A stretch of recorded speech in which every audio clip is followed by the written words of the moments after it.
આજે બધાને આજ્ઞા કરી સાંભળો. આજથી તમારે વેદો, ઉપનિષદ, બ્રહ્મસૂત્રો એના ભાષ્યો વાંચવા હોય તો ભલે વાંચો, પણ તમે બધા એક નિયમ રાખજો કે વચનામૃતનો અધ્યયન તો રોજ તમારે કરવું ને કરવું. કારણ કે આપણા બાપે આ વચનામૃતની અંદર કોઈ વસ્તુ કહેવાની બાકી રાખી નથી. ગમે એવા વેદાંતના રહસ્યોનું પણ ઉદ્ઘાટન કહેતા એના રહસ્યો આ વચનામૃતની અંદર શ્રીજી મહારાજે કહ્યા છે. માટે આજથી મહારાજ શ્રી કે બધાએ નિયમ લ્યો કે વચનામૃતનો નિત્ય પ્રત્યે અભ્યાસ કરવો. અને જેની પાસે વચનામૃતની પ્રત ન હોય એ લખીને પોતાની પાસે વચનામૃતનો ગુટકો કાયમ જ્યાં જાય ત્યાં રાખે.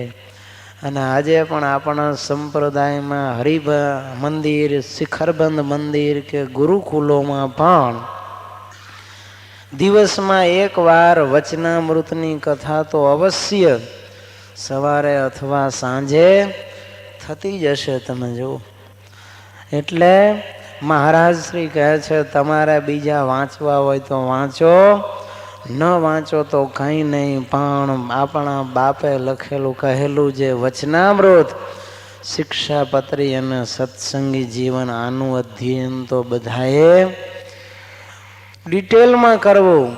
એના રહસ્યો બધાએ જાણી લેવા. તો આટલું જાણે ને બીજું કાંઈ જાણ્યું કે ન જાણ્યું, ભગવાનનું સુખ માણે એને બીજું કાંઈ માણ્યું કે ન માણ્યું, ભગવાનનું રૂપ ભાડ્યું એને બીજું પછી ભાડ્યું કે ન ભાડ્યું, પણ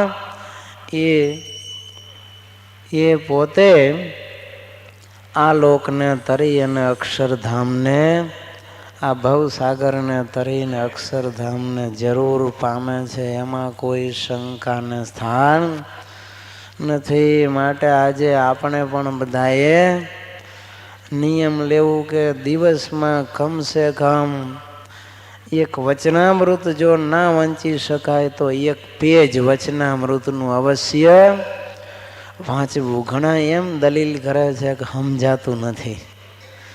ન સમજાય તો કાંઈ નહીં. તમે ભણવા બેઠા ત્યારે શું એકડિયાની ચોપડી આવડતી હતી એટલે બેઠા હતા?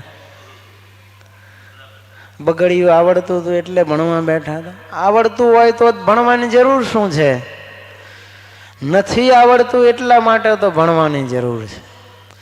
તમને એ નથી સમજાતું એટલે તો તમારે એનો નિત્ય અભ્યાસ કરવાનો છે.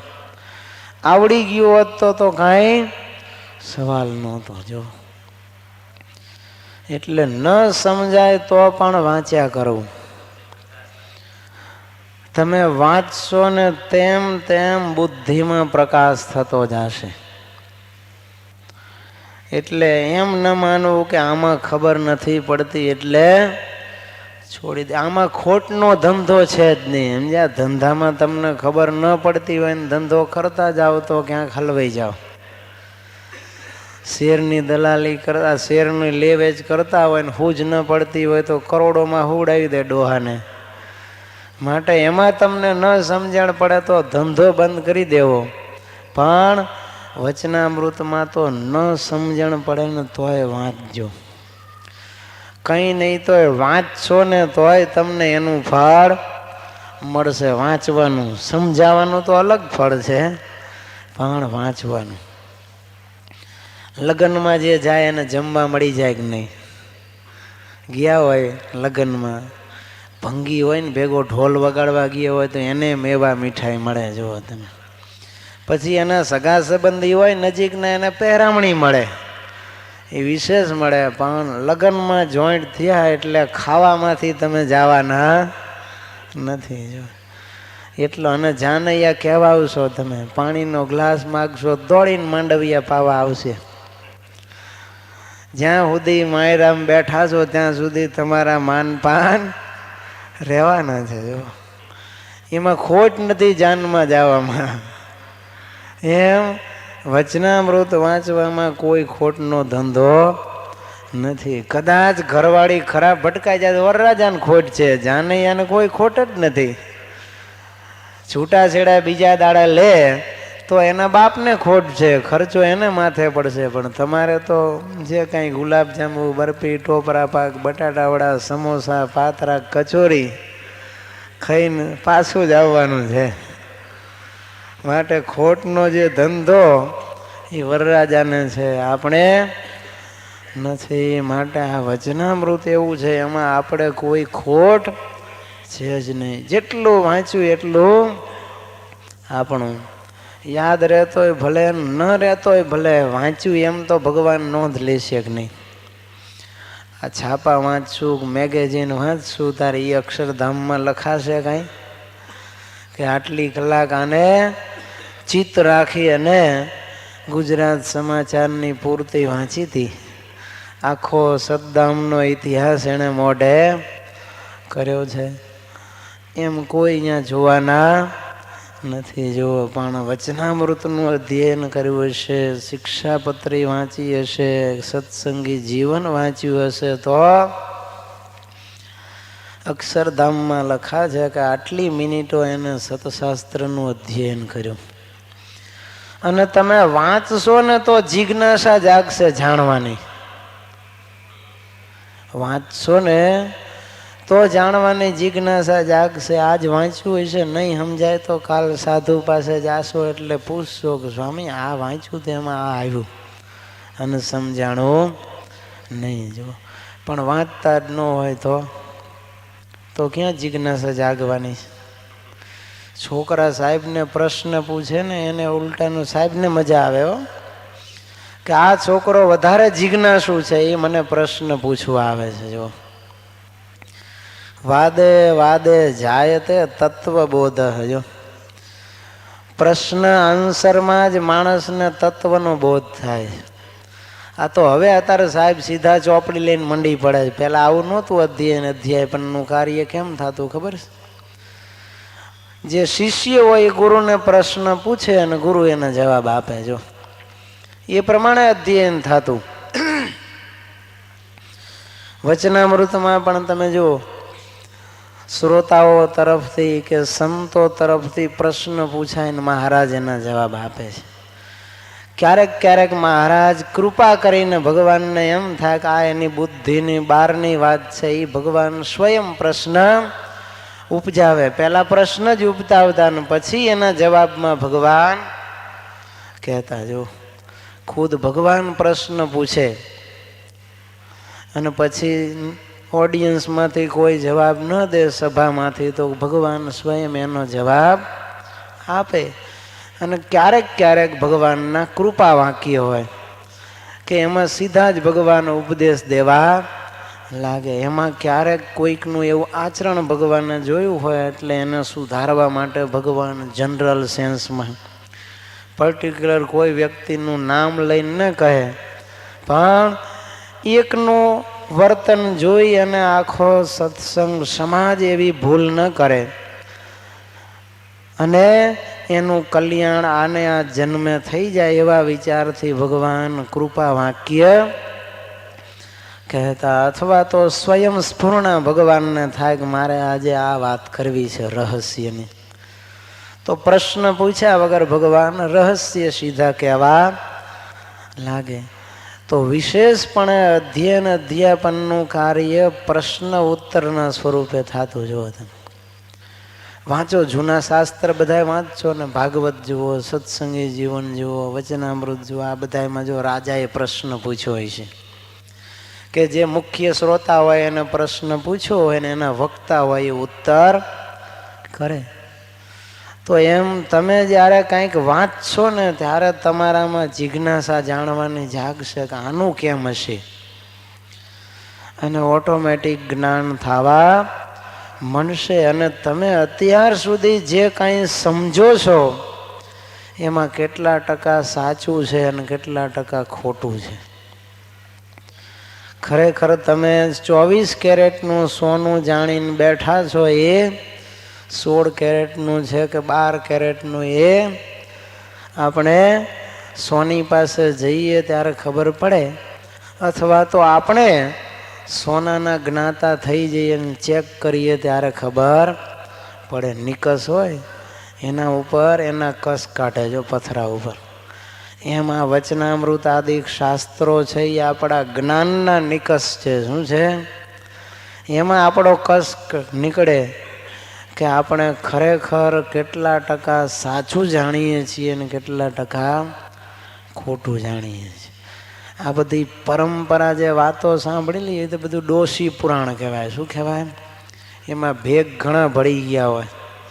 લોક વાર્તાઓ તમે સાંભળો એમાં પણ પરંપરા ચાલી આવેલી વાતો હોય, એમાં ઘણા જે સિદ્ધાંતો મૂળભૂત હોય એના રહસ્યો તો લુપ્ત થઈ ગયા હોય. અને સંસારમાં ઘણીવાર વિપરીત રીતે રજૂઆત થતી હોય. જો એટલે ઘણી વખત વક્તાઓને પણ જે પોતાની ફિલોસોફી હોય એના વક્તવ્યના વિશે આવે. જો એટલે કોઈ પણ વક્તા 100% બધું જ શાસ્ત્ર સંમત જ કહે છે એવું ન કહી શકાય. એમાં એની રુચિ ભળવાની જ છે. એના જે વર્તમાન નિયમ ધર્મ એમાં જે સ્લેકનેસ હોય, ખામી હોય ને, એના વિશે એ વાત ઓછી કરે, અને કરે તો ભેળસેળવાળી કરે. જો આવું થાય. વક્તા જો ચા પીતા હોય ને તો પછી કથામાં જ્યારે ચાનો સવાલ આવે ત્યારે એમ કે ચા પીવામાં વાંધો નહીં, ભગવાનને ધરાવીને પીવાય. જો આવું પણ પ્રતિપાદન કરી નાખેલો. સાધુ સંતો હોય અને જો ધન લેતા હોય, ભગવાને તો ચોખ્ખી ના પાડી છે કોઈ પણ ત્યાગીઓને ધન રાખવું નહીં. સ્વામિનારાયણના નહીં હો, ત્યાગી માત્ર ને ધન રખાય નહીં. છતાં પણ આજ કેટલા વક્તાઓ, બાવા સાધુઓ ત્યાગીએ ધન ન રાખવાનું પ્રતિપાદન કરે છે. કયો છે? કરે છે કોઈ? કેવળ આપણા સંપ્રદાયમાં નહીં પણ બધા જ ધર્મોના શાસ્ત્રોમાં લખ્યું છે. લો, યતિનામ કાંચનમ દત્વા બ્રહ્મચારિણામ ચ તાંબુલમ તેના નામ અભયમ દત્વા સદાતા નરકમ વ્રજેત. આવું જો ઇતર શાસ્ત્રોમાં લખ્યું. શું લખ્યું છે? યતિનામ કાંચનમ દત્વા, યતિ બ્રહ્મચારી ત્યાગીઓ જે હોય, સાધુઓ, એને કાંચન એટલે સોનું, એને એ તો પછી જનરલ સેન્સમાં કાંચન લખ્યું કહેતા ધન આપીને. બ્રહ્મચારીઓ જે પરણેલા નથી અને બ્રહ્મચર્ય આશ્રમમાં રહેલા છે એવા બ્રહ્મચારીઓને પાન ખવડાવે છે. તાંબુલ એટલે પાન થાય. અને તેના નામ અભયમ, અને ચોરને જે અભયદાન આપે. આ 3 જણા છે ને એ મરીને નરકને પામે છે. લ્યો, એનું કલ્યાણ કોઈ દી થતું નથી. ચોરને સજા કરવી જ જોઈએ. યતિ બ્રહ્મચારીઓને પાન કોઈ દી ખવડાવાય નહીં. કારણ આગળ આમાં આવશે કે પાન છે ને એક કામ વર્ધક છે, એટલા માટે ના પાડી. બ્રહ્મચારીઓને બ્રહ્મચર્યનું પાલન કરવાનું હોય એટલે એને પાન ખવાય નહીં. તો એ જે બ્રહ્મચારીઓને પાન ખવડાવે હોય, આવો ઘણા એક છોકરો વાત કરતો હતો કે હું લાવી દેતો, અમે 2 જણા 50-50 ખાતા છે. ભાઈબંધી કરી દે સાધુ જોડે ને પછી લાવી દે 50%. પૈસા સાધુ ના હોય ને આને 50% મળી જાય મફતમાં, લઈને ખવડાવે. જો આવું ચાલે બધું, પણ ના પાડે છે. અને મોટા ભાગે તો મહિમા સમજીને એમ કે સ્વામીજી ખાય છે ને લઈ દો. ઘણા તો આપી દે એડવાન્સમાં ગલ્લાવાળાને કે સ્વામીજીને તારા આટલા પાન રોજ મારા તરફથી મોકલી દેવા, બાપુને આટલી બીડીઓ આપી દેવી. લ્યો, એમ કહી દે કે ફલાણી જગ્યાના બાપુને રોજ તારે આટલા પડીકી મોકલી દેવી. એમાં એ પાછા પુણ્ય સમજે. એમાં એ પુણ્ય માને છે કે હું આ બાપુને ખવડાવું તો મને પુણ્ય થાય. જો અને ત્યાગીઓને ધન આપે. આ બધા છે એ નરકના જ અધિકારી છે. લ્યો, ચોખ્ખું લખ્યું છે ને. તોય વક્તાઓ હોય તો શું કે જમાના પ્રમાણે સાધુઓને પણ હવે ધન રાખવું જોઈએ. જો આવી રીતે પ્રતિપાદન કરે, કારણ કે પોતે રાખતા હોય તો પછી ન રખાય એમ તો એને કહેવાની હિંમત ચાલે નહીં. એટલે તો તમે જુઓ, સ્વામિનારાયણ સંપ્રદાય સિવાય કોઈ ત્યાગી બાવા સાધુઓ એમ કહેતા જ નથી કે ધન ન રખાય. ત્યાગીને કહે છે. આપણા સંપ્રદાયમાં પણ બધાય કંઈ આ વાતનું પ્રતિપાદન કરતા નથી. તો શું મહારાજે નથી લખ્યું? લખેલું જ છે. એટલે શાસ્ત્રો નથી વાંચતા એટલે તો તમે જો આ બધા ફાંટાઓ પડ્યા અને એમાં પણ જીવને પ્રતીતિ છે. એને એમાં કલ્યાણ મનાય છે. તમે જુઓ, મૂળ સંપ્રદાયથી બીજા કેટલાય ફાંટાઓ પડ્યા ને એમાં આનંદથી બધા જીવે છે, ઝૂમે છે, નાચે છે. એને એમ થાય કે અમારું કલ્યાણ છે. એને એમ લાગે આ જ સત્ય છે. એ મૂળ સંપ્રદાયને વાંચી અને સમજતા નથી અને એને સમજાવનારા છે એ સાચો રસ્તો એને દેખાડતા નથી. એટલે પરિસ્થિતિ એ થાય છે કે માણસ અવળે રસ્તે ચડી જાય. એટલે કેવળ સાંભળવું નહીં, સાંભળવાની સાથે વાંચવું એ પણ એટલું જ મહત્વનું છે. ક્યારેક સ્લીપ ઓફ ટંગ થઈ જાય. લ્યો, વક્તાને કાંઈક બોલવાનું જુદું હોય ને જુદું બોલાઈ જાય. સ્લીપ ઓફ માઇન્ડ ક્યારેક થઈ જાય, બની શકે. ક્યારેક વક્તાના જ્ઞાનની મર્યાદા હોઈ શકે, તો પણ એ આપણને બધું જ સાચું જ્ઞાન ક્યારેક ન પણ પીરસી શકે એવું બને.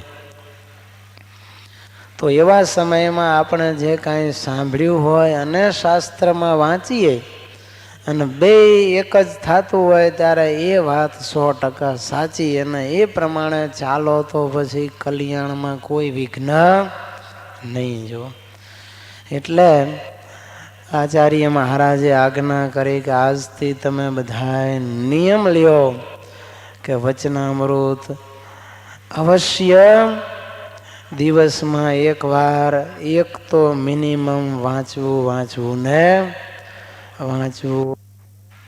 પૂજા કરીને એક પેજ વાંચવામાં કેટલી વાર લાગે કયો આપણને? વચનામૃત મોટા ભાગના 2 પાનાના 1 પાનાનું હોય, 2 પેજના હોય. અમુક તો 15 લીટીના જ હોય છે. તો ઘડીક વારમાં વંચાઈ જાય. સવારે બને તો સવારમાં જ નિયમ રાખવું ને સવારમાં ન અનુકૂળતા આવતી હોય તો પછી સાંજ ઉપર રાખવું. ઘણા તો મંદિરે જાય ને ત્યારે જ બેઠા વાંચી લેતા હોય. જો એવા નિયમવાળા હોય. દંડવત પ્રદક્ષિણા કરીને ભગવાન પાસે બેસીને પેલી જે પૂજા આપણે રોજ વંચાતું હોય શાસ્ત્ર તો પડ્યું જ હોય પાટલામાં, ખોલીને વાંચી લે.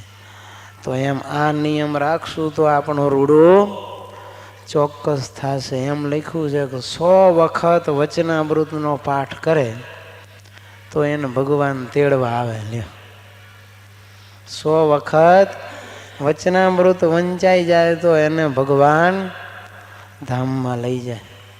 આટલો મહિમા ખાલી વચનામૃતનો પાઠ કરવાનો છે. સમજાય ન સમજાય એવું નહીં હો. વાંચો તમે 100 વખત વચનામૃત વાંચી લ્યો એટલે ભગવાન અવશ્ય તેડવા આવે ને આવે. શિક્ષાપત્રીની પણ ભગવાને જો આજ્ઞા કરી જ છે, આગળ આવશે કે દિવસમાં એકવાર વાંચવી. વાંચતા ન આવડતું હોય તો સાંભળવી અને સાંભળતા ન આવડે તો સાંભળવાનો પણ યોગ ન થાય તો પછી એની પૂજા કરવી. અને આ 3માંથી એકેય ન થાય તેથી નકોરડો ઉપવાસ કરવો. એમ અંત્યના પહેલા વચનામૃતમાં ભગવાન કહ્યું છે. એટલે સતશાસ્ત્રનું જે અધ્યયન કહેતા અભ્યાસ વાંચન એ અતિ મહત્વની બાબત છે. કારણ તમે બીજા કોઈની પાસે જાશો અને આપણા સંપ્રદાયની વાત કરશો ને ત્યારે આપણા સંપ્રદાયનું કાંઈ આપણને જ્ઞાન નહીં હોય તો હું એની આગળ આપણે પ્રતિપાદન કરશું કે કોક કંઈક કે બેઠા હોય તો 5-25 ચરિત્રો આપણને આવડતા હોય તો એ ચરિત્રો આપણે કોકને સમજાવીએ. આપણા સંપ્રદાયના સિદ્ધાંત સંબંધી કોકને જિજ્ઞાસા હોય, જાણવાની ઈચ્છા હોય ખાલી, અને એ આપણને એમ કે તમારા સંપ્રદાયના મૂળભૂત સિદ્ધાંતો કહો, તમારી જે માન્યતાઓ રીતિ રિવાજ તો આપણે શાસ્ત્રમાં વાંચ્યું હોય અને જાણતા હોય તો કહી શકીએ કે ભાઈ આ પ્રમાણે અમારા આ સિદ્ધાંત છે કે ધર્મે સહિત ભગવાનની ભક્તિ કરવી એ અમારો મૂળભૂત સિદ્ધાંત છે અને વિશિષ્ટાદ્વૈત એ અમારો મત છે. જો તો એ શાસ્ત્રનું અધ્યયન હોય તો શાસ્ત્ર સંમત આપણે ઉત્તર કોઈકને આપી શકીએ. અને ઇતર સંપ્રદાયવાળા અથવા તો ફાંટા પડેલા હોય ને એ આપણી સાથે કોઈ વાદ વિવાદ કરતા હોય ત્યારે પણ આપણે શાસ્ત્રનું અધ્યયન હોય તો આપણે કહી શકીએ કે ભાઈ શિક્ષાપત્રીમાં આમ છે, વચનામૃતમાં આમ છે અને સત્સંગ જીવનમાં આમ છે ને તમે આ નવા સિદ્ધાંત ક્યાંથી કાઢી આવ્યા, દેખાડો આ 3 શાસ્ત્રમાં લખેલું હોય તો લાવો તો અમને તમારું માન્ય છે. જો એટલે જગતના આવા કોઈક જિજ્ઞાસુઓને જવાબ આપવા અથવા તો પ્રતિવાદી હોય એને જડબાતોડ જવાબ આપવા અને આપણા સંપ્રદાયનું પ્રતિપાદન કરવા માટે પણ શાસ્ત્રનું અધ્યયન એ જરૂરી છે. અને મોક્ષ માટે તો આ એસેન્શિયલ થિંગ છે. લ્યો, જ્ઞાન હોવું એ કમ્પલસરી છે. કારણ ઋતે જ્ઞાનાન્ન મુક્તિ તમેવ વિદિત્વાતિ મૃત્યુમેતે નાન્ય પંથા વિદ્યતે અયનાય. જો વેદોમાં એમ કહ્યું કે જ્ઞાન વગર કોઈની મુક્તિ થતી નથી. ભગવાનને યથાર્થ જાણે ત્યારે જ એ મૃત્યુને તરી જાય છે. એ સિવાય બીજો કોઈ કલ્યાણનો રસ્તો નથી. લ્યો, તો એ જ્ઞાન એક તો સંત સમાગમ કહેતા કથા શ્રવણથી અને બીજું શાસ્ત્ર વાંચનથી થશે. એટલે આપણે ભગવાનની આજ્ઞા પણ પડે અને આપણા કલ્યાણમાં ક્યાંય વિઘ્ન ન આવે એ હેતુથી સંસ્કૃત અથવા તો પ્રાકૃત ભાષામાં લખાયેલા આપણા સંપ્રદાયના ગ્રંથોનું જ વિશેષપણે અધ્યયન કરવું. યાદ્રોશૈર્ય ગુણૈર્યુક્ત તાદૃશે સતુ કર્મણે યોજનીયો વિચાર્યૈવ નાન્યથા તુ કદાચન.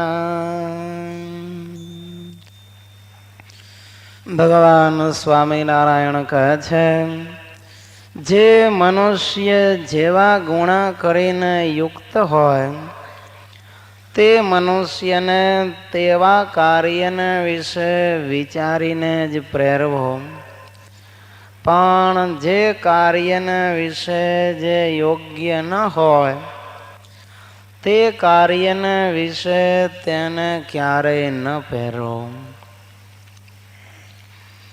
ભગવાન કહે છે માણસના ગુણ જોઈએ અને એને કામ સોંપવું જોઈએ.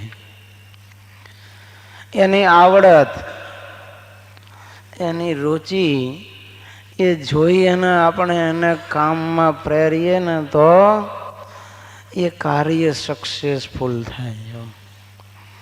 યાજ્ઞવલ્ક્ય ઋષિ એમ કહે છે કે ધર્મને જાણનારા હોય એને ધર્મના કૃત્યોમાં નિયુક્ત કરવા જોઈએ.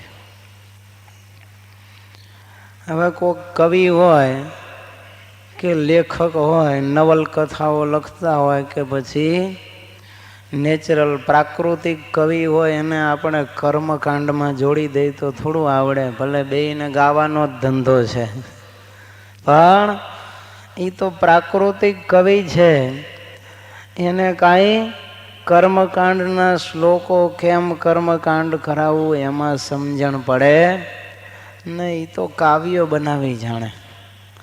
પણ જે કર્મકાંડનું ભણ્યો હોય એવા વિદ્વાન પંડિતને જો યજ્ઞ યાગાદિકને વિશે પ્રેરે તો એ સફળતાપૂર્વક યજ્ઞ કરાવે અને યજમાનને એનું પૂર્ણ ફળ પ્રાપ્ત થાય.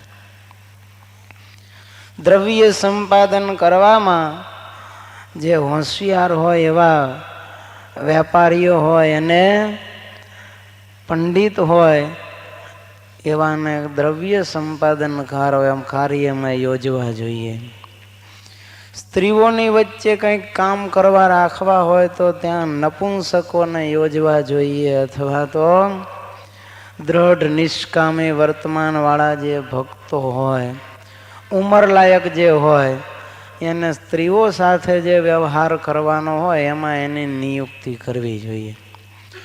જો ભગવાન સ્વામિનારાયણ ગઢપુરને વિશે અન્નકૂટ મહોત્સવ કરતા હતા ત્યારે બાઈઓ પણ બધા પાક બનાવતા હતા, રસોઈ કરે. હવે એને સીધું સામાન ને એ બધું જોઈતું હોય એટલે પુરુષોને જ કહેવું પડે. તો એવા કાર્યમાં ભગવાને 3 મહાન નિષ્કામી ભક્તોને વ્યવહારિક કામકાજ માટે નિયુક્તિ કરેલી. એક તો મયારામ ભટ્ટ, બીજા નાચિકેતા અને ત્રીજા આપણા કણભા ગામના હતા નાથ ભક્ત. એ 3 જણાને ભગવાને આ બાઈઓની સાથે કાંઈ પણ વસ્તુની લેવડ દેવડ કરવાની હોય, પાક તૈયાર થઈ ગયા હોય અને મુકાવાના હોય, સીધું સામાન કાંઈ ખૂટ્યું હોય મગાવીને આપવાનું હોય, એ બધી જ વ્યવસ્થા કરવામાં રાખેલા છે. તો એમ બાઈઓની વિશે વ્યવહાર કાર્ય માટે કાં તો આવા મહાન નિષ્કામી હોય એને યોજવા, કાં તો વેંઢળોને યોજવા, જેથી કરી અને કોઈ પાપ પોસાય નહીં. નીચ લોકોની નિયુક્તિ નીચ કર્મને વિશે કરવી જોઈએ. તો આમ જે પુરુષ જેવા ગુણે યુક્ત હોય તે પુરુષને તેવા કાર્યને વિશે પ્રેરવાની ભગવાનની બુદ્ધિ ચાતુરી આપણને ઠેર ઠેર દેખાય છે. બ્રહ્માનંદ સ્વામી હતા તો એમની કુનેહ જોઈને મહારાજે એમના હસ્તક 3 મંદિરોના નિર્માણ કરાવ્યા. એક તો મહારાજે વડતાલનું મંદિર કરાવડાયું, બીજું જૂનાગઢનું મંદિર કરાવ્યું, અને ત્રીજું મહારાજ ધામમાં ગયા પછી મૂડીનું મંદિર પણ બ્રહ્માનંદ સ્વામી પાસે નિર્માણ કરાયું છે.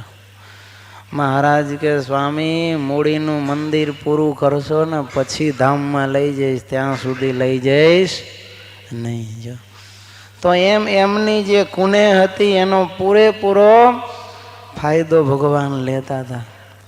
કવિ હતા તો કાવ્યો પણ હજારો એમની પાસે રચાવ્યા. જ્યારે ગુણાતીતાનંદ સ્વામી જેવા વાચાળ વક્તાઓ હતા તો એને મહારાજે કથા વાર્તા કરવામાં યોજ્યા. જો એ કે તમારે જે હરિભક્તો મુમુક્ષુ આવે એને ભગવાનની વાર્તાઓ જ કર્યા કરવી, એટલે એ અખંડ કથા વાર્તાઓ કર્યા કરતા. શતાનંદ સ્વામી જેવા હતા નિરાવરણ ગતિવાળા, નિરાવરણ દ્રષ્ટિવાળા, તો એને મહારાજે બદ્રિકાશ્રમ 2-3 વખત મોકલ્યા. અને મહાજ્ઞાની હતા, સંસ્કૃત પ્રાકૃત ગ્રંથના પોતે જાણકાર હતા, તો ભગવાને એમની પાસે સત્સંગી જીવન રચાયું, શિક્ષાપત્રીનું ભાષ્ય, એની ટીકા લખાવી. એમ નિષ્કુળાનંદ સ્વામી પ્રાકૃત ભાષાના ખૂબ જાણકાર હતા, તો એમની પાસે ભગવાને નિષ્કુળાનંદ કાવ્યનું નિર્માણ કરાવ્યું. જો 24 જેટલા ગ્રંથો છે એમાં. મુક્તાનંદ સ્વામી બંને ભાષાના જાણકાર હતા, તો એમની પાસે ભગવાને ગુજરાતીમાં અને સંસ્કૃતમાં બંને ભાષાઓમાં ગ્રંથની રચના કરાવી.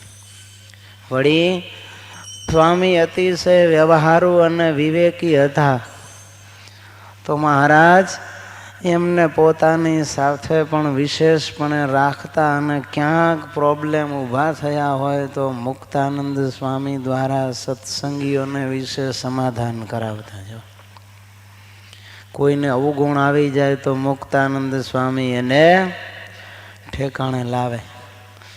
તો નિત્યાનંદ સ્વામી મહાજ્ઞાની હતા, તો એમને મહારાજ વિશેષપણે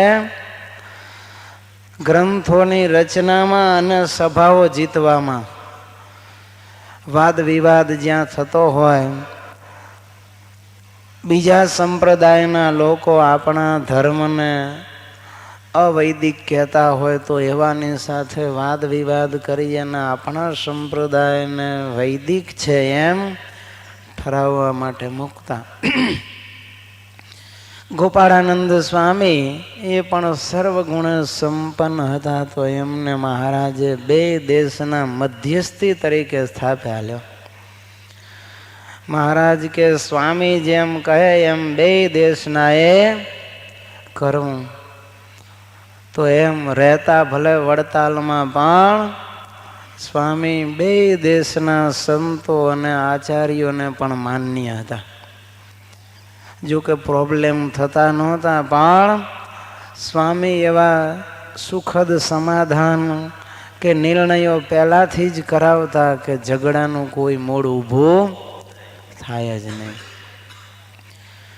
તો મૂળજી બ્રહ્મચારી જેવા હતા, મહાનિષ્કામી, કેવળ ભગવાન સિવાય જેને જગતમાં કોઈ ઇન્ટરેસ્ટ નથી, કોઈ સ્નેહનું પાત્ર નથી, તો એને ભગવાને પોતાની સેવામાં રાખ્યા છે. ભગવાન ગમે એટલા વઢે ને તોય એને કાંઈ નહીં હો.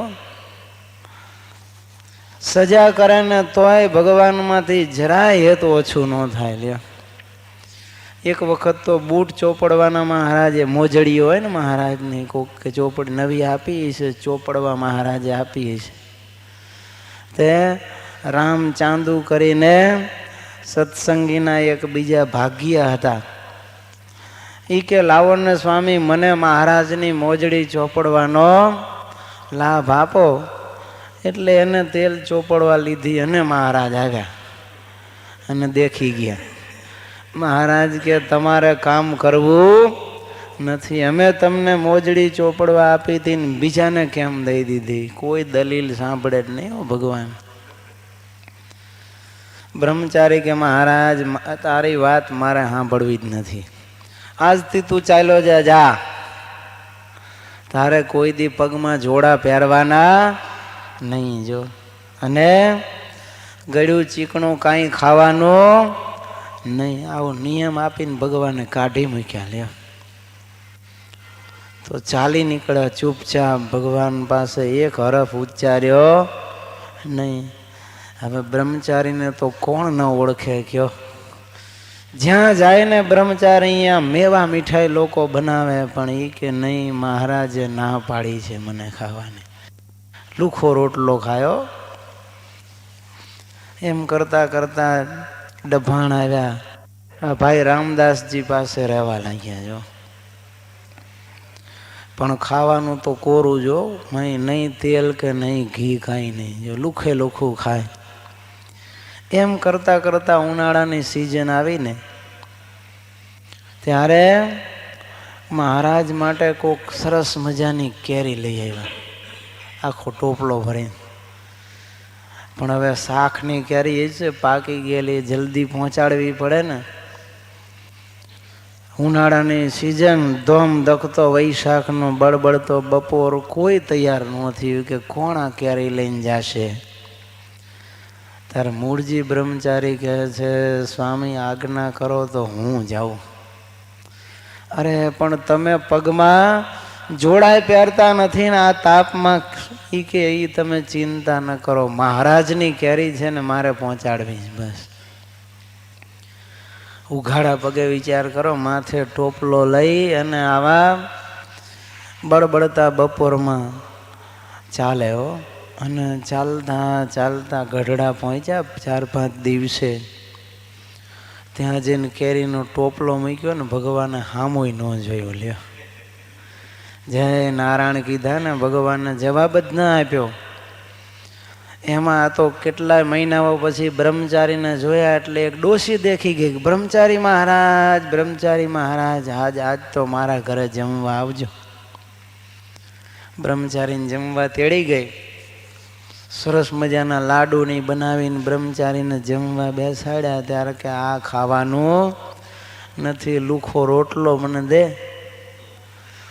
એ કહે છે, અરે બ્રહ્મચારી, આટલા મહિના પછી તમે આવ્યા એટલે તો ખાસ ભાવથી મેં આ બનાવ્યું. ત્યારે કે બાપો ક્યાં ખાવા દે છે? બાપાએ ના પાડી છે કે તારે ગળ્યું ચીકણું કાંઈ ખાવું નહીં, એટલે રોટલો જ ખાઉં છું. એટલે લુખો રોટલો ખાઈને આવ્યા હો. પછી પાછા દર્શન કરવા આવ્યા તો મહારાજ જમવા બેઠેલા, પણ કેરીનો રસ કોઈએ કાઢીને આપેલો નહીં.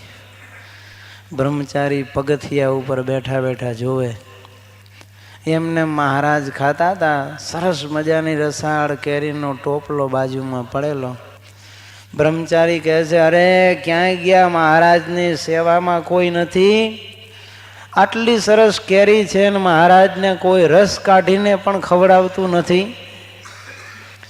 મને તો ભગવાન સેવામાં રાખતા નથી, મારી સેવા સ્વીકારતા નથી. નહીતર હમણાં હું કેરીનો રસ કાઢીને ભગવાનને જમાડું. માટે કોઈક તો આવો, ભગવાનને આ રસ કાઢીને જમાડો. ત્યારે મહારાજ કે એમ કરો બ્રહ્મચારી, કોઈ નહીં આવે, તમે જ કાઢીને જમાડો ને.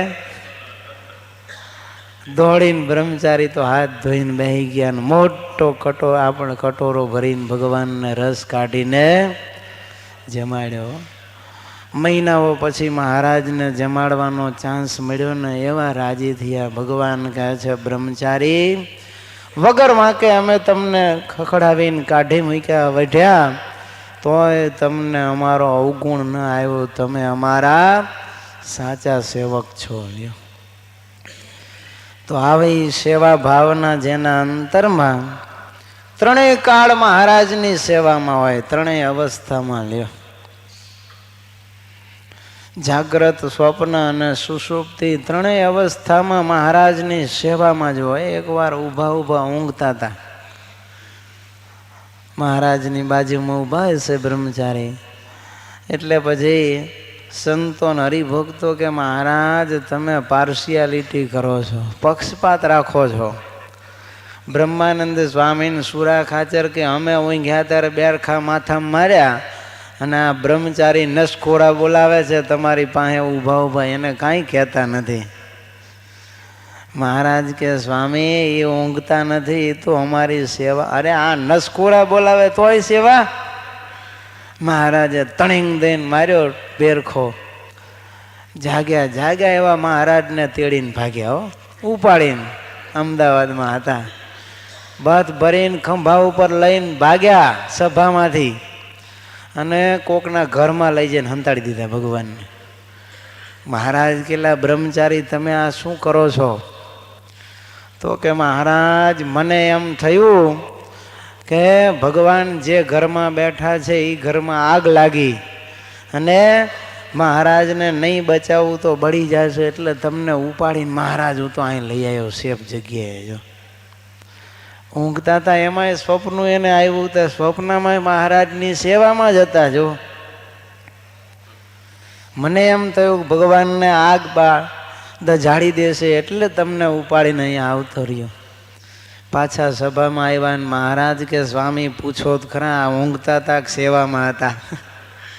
શું કામ ઉપાડીને ભાગી ગયા? એ કે સ્વપ્નમાં પણ અમારી સેવામાં જે હતા એને એમ લાગ્યું કે આગ લાગી તે ઉપાડીને ભાગી ગયા. જો તો આવા જે નિષ્કામી નિર્માની સેવક હતા એના મહારાજે પોતાના કાયમી સેવક તરીકે, અંગત સેવક તરીકે નિયુક્તિ કરી. જો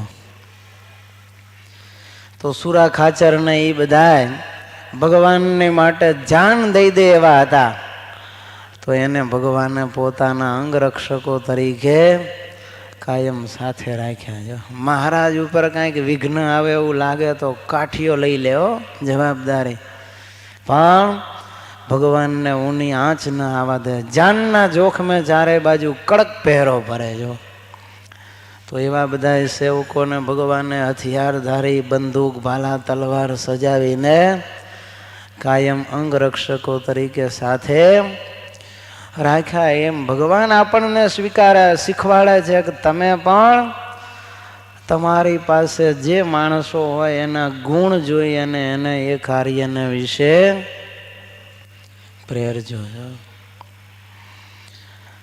ખેડૂત હોય એના છોકરાને તમે ખેતી સોંપો તો એને વગર શીખવાડે આવડી જ જાય, કારણ કે એની અંદર સહજ સ્વાભાવિક લોહીના ગુણ હોય, જાતિગત સ્વભાવ કહેવાય એને. એ સહજે સહજે એને આવડ્યા વગર રહે જ નહીં. જો ચારણ હોય એ ક્યાંય શીખવા જાય, પણ એ થોડોક મોટો થાય એટલે બગલમાં લાકડીનો ટેકો ભરાવી પગની આંટી વાળીને ડોબા ચારતો ચારતો એમને એમ દુહાછંદ લલકારતો હોય વગર શીખે. જો એની અંદર એ સહજ સ્વાભાવિક ગુણ રહેલા છે. એમ વેપારીના છોકરા હોય એ દુકાને બેહે એટલે વેપાર કરતા એને આવડી જ જાય. એ એના વાણિયાના દીકરા હોય તો એને શીખવાડવું પડે નહીં, ઓટોમેટિક એને આવડી જાય. તો એમ જેના વિશે જેવા ગુણ હોય એને એવા કાર્યને વિશે વિચારીને પ્રેરવો. જો જ્યારે યજ્ઞ કરવાનો હતો ને પાંડવોને રાજસુ યજ્ઞ, ત્યારે ખાતાની સોંપણી થતી હતી. તે ભગવાન કે દુર્યોધનને દાન દેવાનું ખાતું સોંપો. ભીમ કે ભગવાન પહેલે દાડે ખાલી કરી નાખશે, એ પાપી કાંઈ રહેવા દેશે નહીં, બધું ઉડાડી દેશે. બીજે દિવસે યજ્ઞ સેનાથી કરશો અને આપણી ઇજ્જતનો ધજાગરો બોલાવી દેશે. માટે બીજા કોકને રાખો પણ આને રખાય નહીં. આ દાન દેવામાં તમને કોઈ ન મળ્યું તો આ દુષ્ટ દુર્યોધન હાથમાં આવ્યો. ભગવાન કહે છે ભીમ એ જ એ કાર્યને વિશે યોગ્ય છે, છૂટા હાથે દાન દે, લૂંટાવે એવો જ જોઈએ યજ્ઞમાં. અરે પણ મહારાજ પાછળ બધું ખાલી કરી દેશે ભંડાર.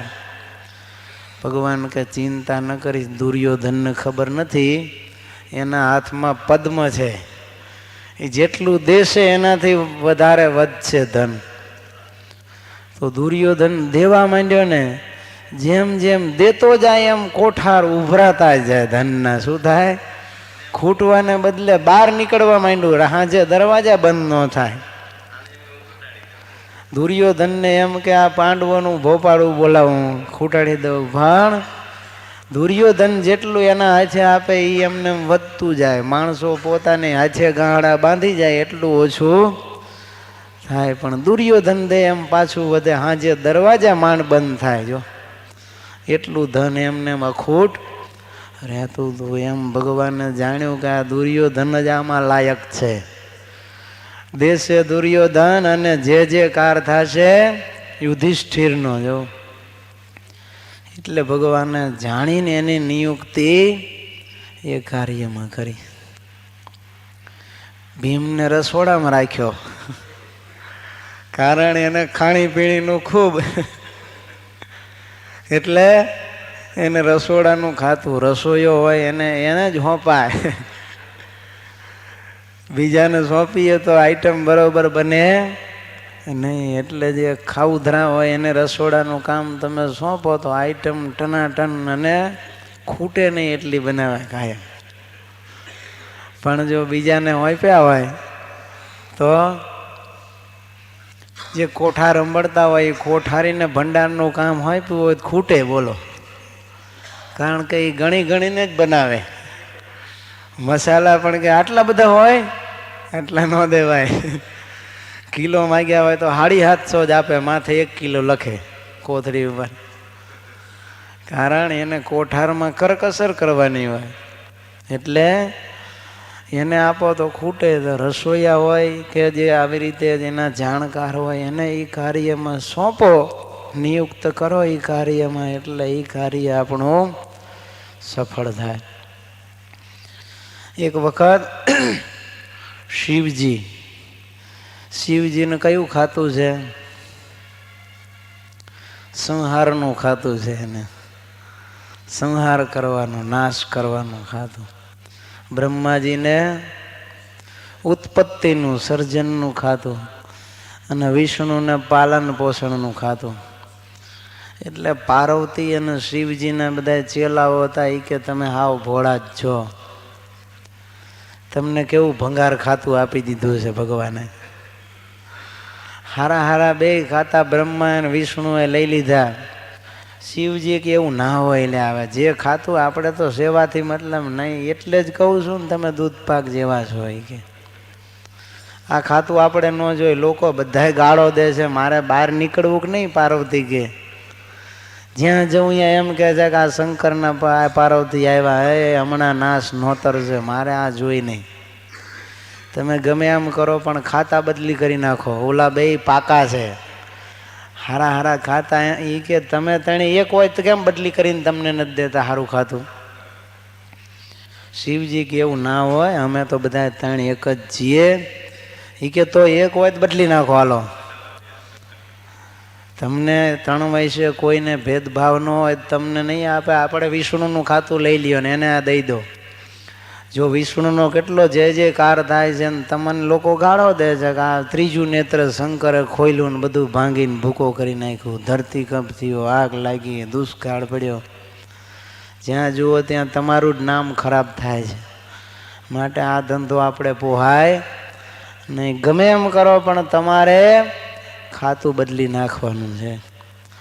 શિવજીને થયું કે વાત સાચી છે હો, બધાય ટોર્ચરિંગ કરે ને એટલે પછી માણસનું ભેજું ફરી જાય. શિવજી કે મારે વાત તો સાચી, આપણે